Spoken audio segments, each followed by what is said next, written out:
Assalamu alaikum warahmatullahi wabarakatuh. Welcome to the 9 p.m. live English news edition. Here are the top stories.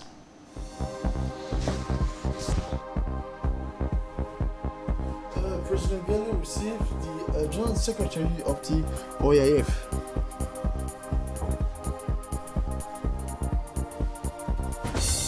The Minister of Transport inaugurated the Giri Galafi Road section of the RN1.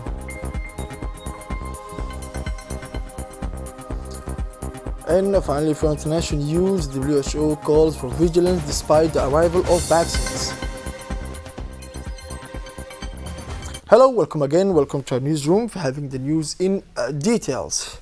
His Excellency, the President of the Republic, Mr. Ismail Margeli, received today at noon at the Palace of the Republic the General Secretary of International Organization of the Francophonie, Mrs. Louise, who, at the head of a large delegation of the institution she heads, made an official visit to Djibouti for 3 days. This meeting between the head of state and the General Secretary of the International Organization of Francophonie focused on the identification of new strategic poles of cooperation between the two parties. Take advantage of Djibouti's main geographical location as a multimedia platform with a modern development infrastructure to create greater economic cooperation among the member states of the International Organization of the Francophonie and to complement other trade areas in the world. The experience that the organization can present to our country in a wide range of development sectors, including the higher education and research, was also discussed at this meeting. It should also be noted that the Regional Center for the Teaching of the French Language and the International Organization of the Francophonie signed a memorandum of understanding between the two parties this morning. In addition to the head of Djibouti's diplomacy, key officials from his ministry in charge of Francophones affairs participated in this session, including the ambassador of Djibouti in France, Mr. Ayed Yahya, and the director of multilateral relations, Mr. Gele Idris Omar. And now, at the end of the meeting, a joint press conference was held where the Minister of Foreign Affairs and International Cooperation, Mr. Mohamed Al Yusuf, said that Djibouti uses this language in its long history. Let's listen to him. Des questions qui ont trait à la consolidation de la langue française à Djibouti. The questions that relate to the consolidation of the French language in Djibouti, to the influence of what is shared in this region, we are used to saying that we are a linguistically landlocked country. But thanks to your visit to Djibouti, we think that this enclavement could be put behind us. I was even going to say something other than the French-speaking solitude or the review today. Neither linguistic isolation nor French-speaking solitude are typical. Your presence today is a truly source of pride, and we believe that this presence will not only be on the future. I would like to stress one or two important points in this press conference. It is that the Republic of Djibouti has this language in its history, in its traditions, and is proud to be able to make it shine. This is a first element. It's not an observation, but it is a truth that we live every day. The second point that seems important to me is that we hope that the influence of the Francophone from Djibouti can reach the countries of East Africa and the Middle East. This is the purpose of the creation of a regional center for the teaching of the French language. And it is thanks to you today we are going to be able to set up a CREF in Djibouti. The other point that seems important to you is the third, which is that we are in this region of the world facing a paradigm shift in economic relations and the transformation in interactions with neighboring countries and the outside world. And often the language of this interaction is not the French language. For her part, the General Secretary of the OIF, Mrs. Louise Mushikiwabo, indicated that the cooperation between the OIF and the Republic of Djibouti is its 50th year. Let's listen to her words. Nous sommes à Djibouti pour signaler We are in Djibouti to reaffirm the attachment of the Francophone to this country. The Francophone today is 50 years old.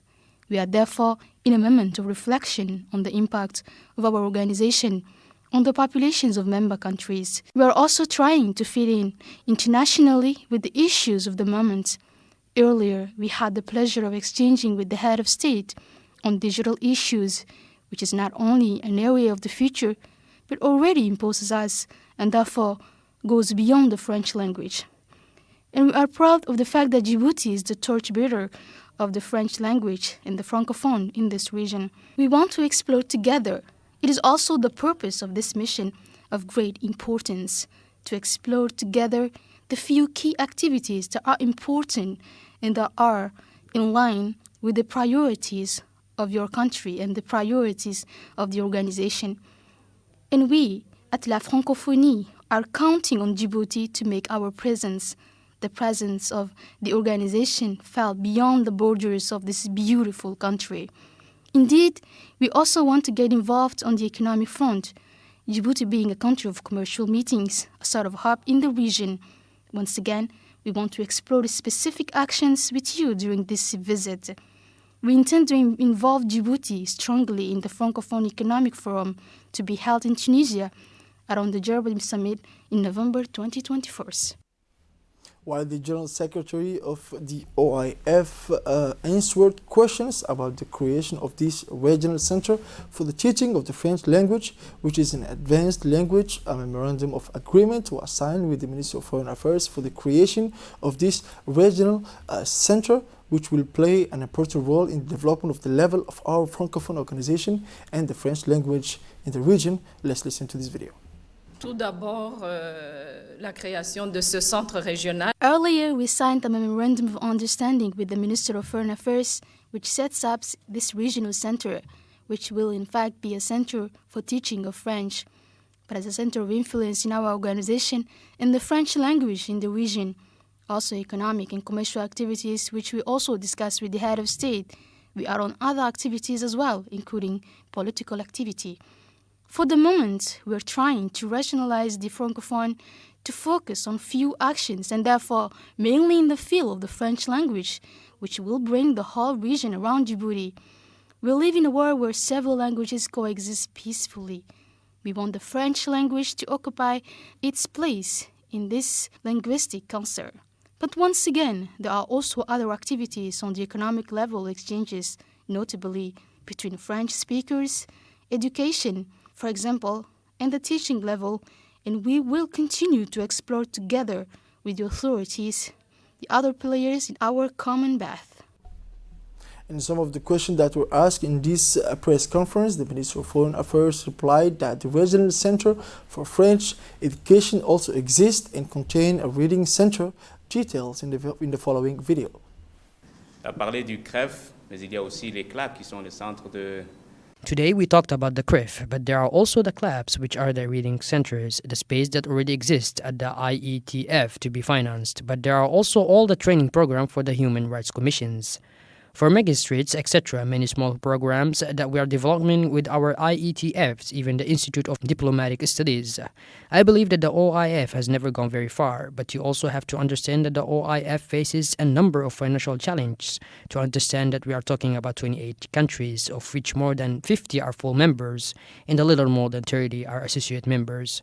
We must also understand that the Francophonie is not only Africa. It is a space that extends from Canada to Quebec in the United States, Louisiana, and as far away as China. And what we lacked a certain number of avenues of work to diversify this plural space. The Secretary General is in the process of laying the groundwork for her future activities, notably economic orientations, living together on the net, empowering women at all levels, seeking priority in decision-making and administrative functions. I think that there are many things, which is what the Secretary General is trying to instill in the organizations today. It is really this concept and this new conception of what the organization is. We want this organization to become a multifaceted organization that is not only an organization of solidarity, as we are used to, but an organization that encompasses all the expectations and aspirations of the French-speaking people. The President of the Republic, His Excellency Mr. Ismail Margele, participated this Sunday by video conference in the proceedings of an African Union summit dedicated to peace and to end of conflicts in the continent.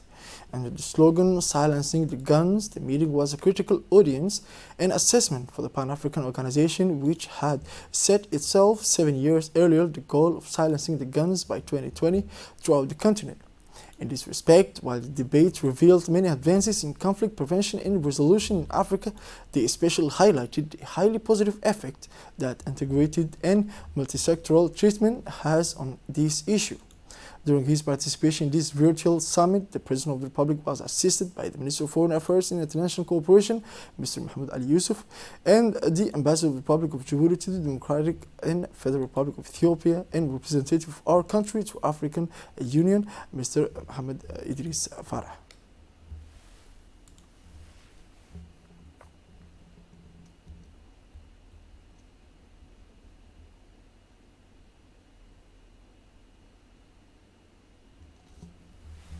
In an important speech delivered during the meeting, the President of the Republic, His Excellency Mr. Ismail Margele, outlined a methodological approach, a cross-cutting model for dealing with problems related to violence, which allows for the unconditional development of peace and stability. More details in this video. Bismillah ar-Rahman ar-Rahim. Monsieur le Président, Mesdames et Messieurs, je me réjouis. I am very pleased to speak once again on a virtual topic, one that not can be more virtual. Silencing arms in Africa is not a choice but an imperative. Rightly, our Assembly has pledged in 2013 not to pass on the burden of conflict and destruction to the next generation of Africans, and we have pledged to end all wars by 2020. We have now reached that fateful date. Although we are a long way from our goal, this does not mean that we have been resting on our laurels either. For since the early days of our organization, we had established a conflict management center that has been continuously reformed to meet the needs of our continent up to its current format, which is the APSA, African Peace and Security Architecture. So what can we do to prevent this persistence or resurgence of conflicts in parts of our continent? In my view, building resilient societies is essential to silence guns in the first place. This requires strong institutions that respond to the needs of its citizens, good governments, and inclusive politics. In recent years, the continent has made great strides not only in defending democracy and democratic institutions, including through the implementation of the African government's architecture, such as the APRM, but also in developing knowledge, skills, and expertise in the prevention, management, and resolution of conflicts in Africa. Secondly, we must remain strong and vigilant both in our deterrence, prevision, and response capacities. We need to remain responsive to the people by encouraging the creation of platforms that facilitate dialogue and their participation in political and economic processes in order to promote equity. We also need to accelerate development by eradicating poverty and inequality, thereby addressing the deep structural factors of African conflicts. Furthermore, we need to strengthen local and national capacities for conflict prevention and management so that women, youth, heads of government, religious leaders, and others can all be trained to manage conflicts at their source, thereby preventing the escalation of conflicts. Finally, we need to encourage their participation in peace infrastructures and other mechanisms, such as national early warning coordination centers. The consequences of climate change, among other things, threaten food security for populations and thus leading to population displacements, bring their share of inter-community conflicts to the borders. For example, in the 90s, the IGAD region was experiencing some 30 inter-community conflicts, a proliferation of small arms, and many cross-border pastoral conflicts. It is in this spirit that in 2022 we set up the Sea-Warn mechanism in our region, which brought together Djibouti, Ethiopia, Kenya, Somalia, Uganda, Sudan, Eritrea, Southern Sudan joined Sea-Warn as soon as it became independent.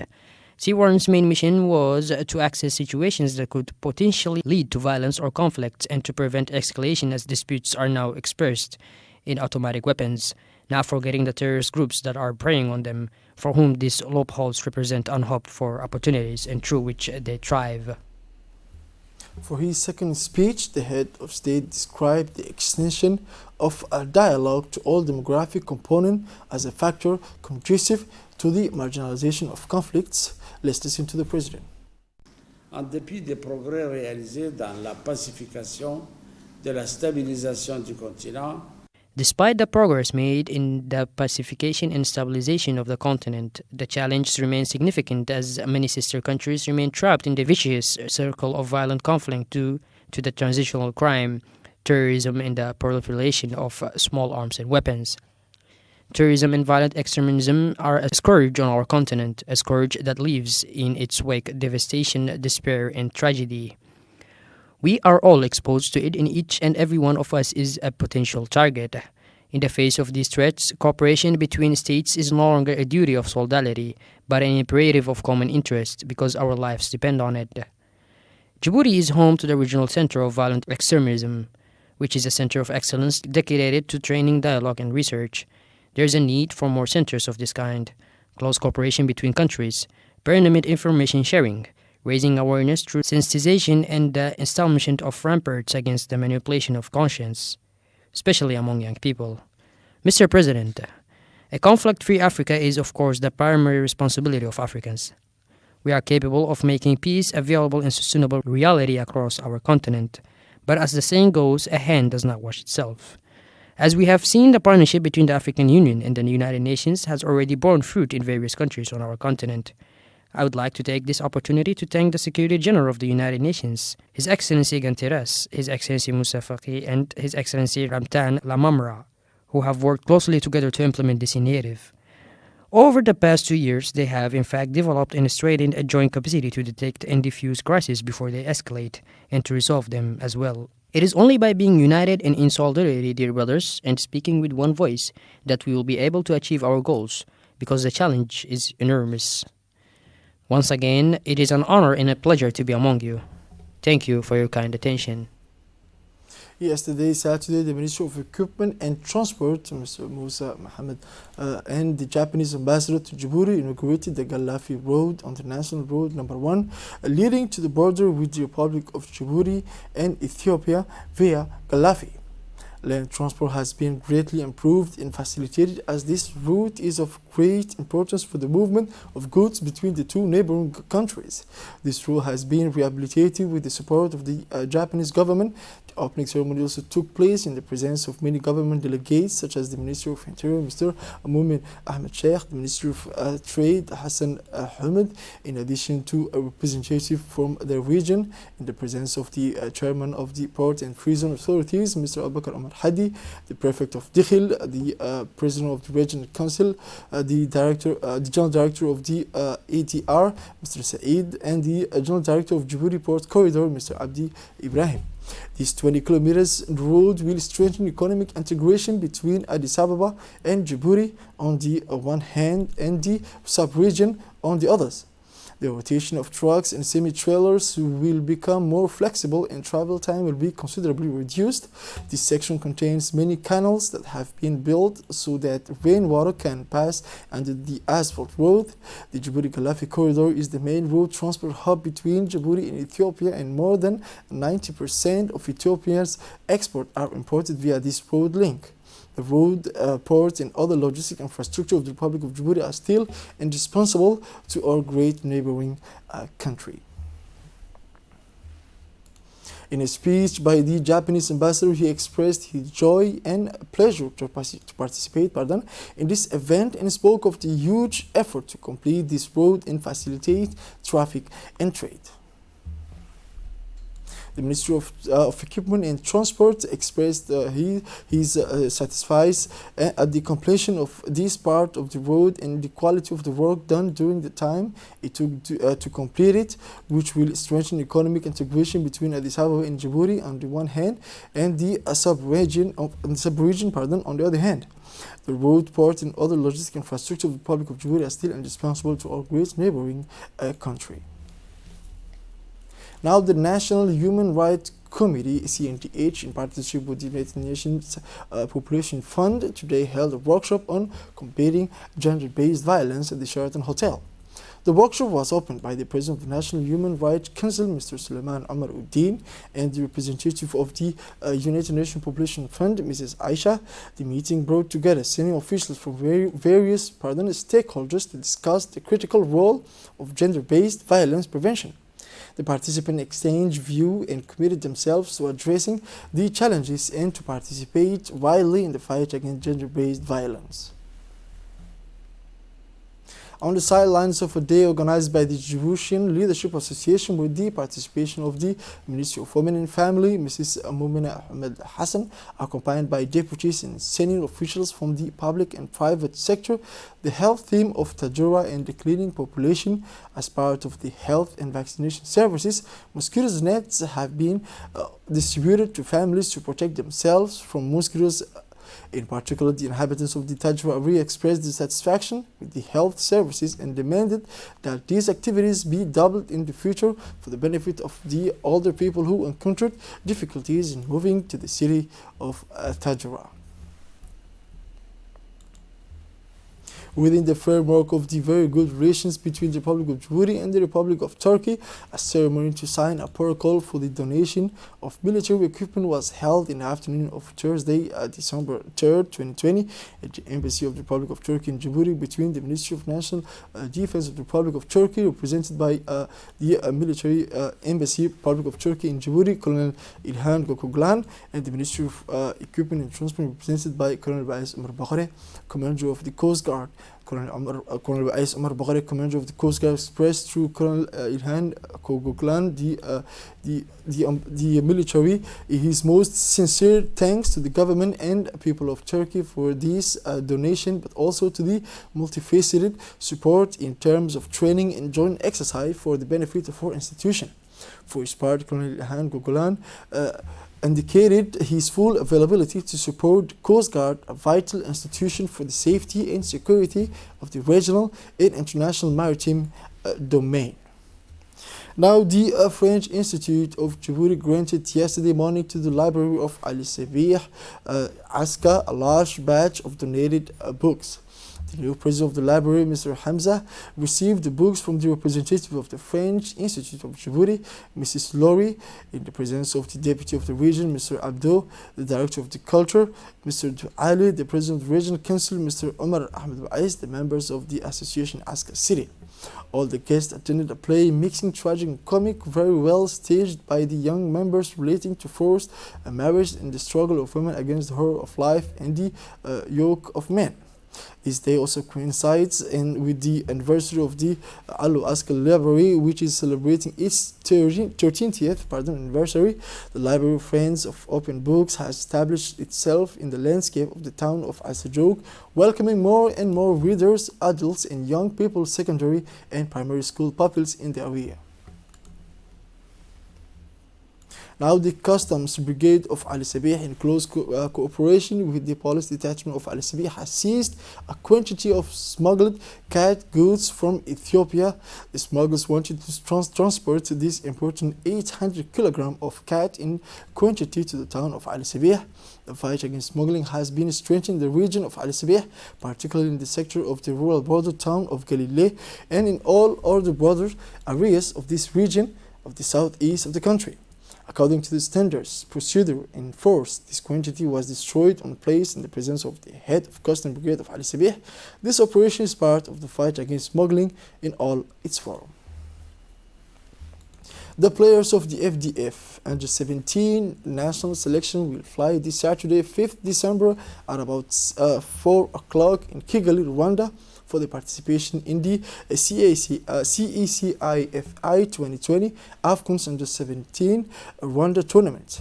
This tournament will bring together 8 nations, including Djibouti.